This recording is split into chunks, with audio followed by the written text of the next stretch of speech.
Philippine development is in a deep bind, mainly because government has failed to deliver. That our economy is growing is beyond question, but in the wrong places, with little regard for social and environmental costs. Debt service is growing and now stands at 90% of government revenues. Remittances from overseas Filipinos have grown remarkably in recent years. So have shopping malls and other icons of consumerism. We're not seeing growth in spending for health care. According to the World Health Organization, the Philippines ranks amongst the lowest. We are spending less than 3% of our GNP for education, whereas the UNESCO recommends at least 6%. The story is the same for water and sanitation, poverty-reducing infrastructure, and environmental restoration. Environmental policies and legislations like Philippine Agenda 21 on protected areas, solid waste management, clean air, and clean water are supposed to be in place, but they are not working. Increase in forest cover and protected areas don't match ground realities, especially in the light of aggressive mining operations and land use changes. Governance is at the heart of our national predicament. In a comparison of the ASEAN 5, based on the World Bank's 6 governance indicators, the Philippines fared poorly.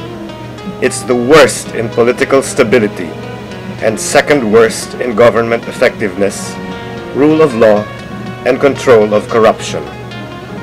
Consistently, the Philippines has been classed among the most corrupt in the world. It has fallen in Transparency International's ranking from 121 in 2006 to 131 in 2007. Governance is a complex issue. Governance for sustainable development raises expectations even higher. Elections in the Philippines have always been marred by cheating, manipulation, vote buying, and intimidation of voters, resulting in the assumption to power of many officials who are unfit to govern. The last 2 national elections in 2004 and 2007 particularly attest to this. The Local Government Code of 1991 was a landmark legislation in local autonomy and decentralization. It devolved significant resources, power and authority to local government units or LGUs. But control by central government continues through resource allocation and patronage politics. And although the law allows for citizens' participation through local representative bodies, the space provided remains too narrow and constricting to allow citizens the latitude in key decisions. The interrelationships among the various problems surrounding governance can be seen in this problem web. With respect to the environment, the lack of capacity in governance institutions can be seen in weak and corrupt agencies and poor interagency coordination.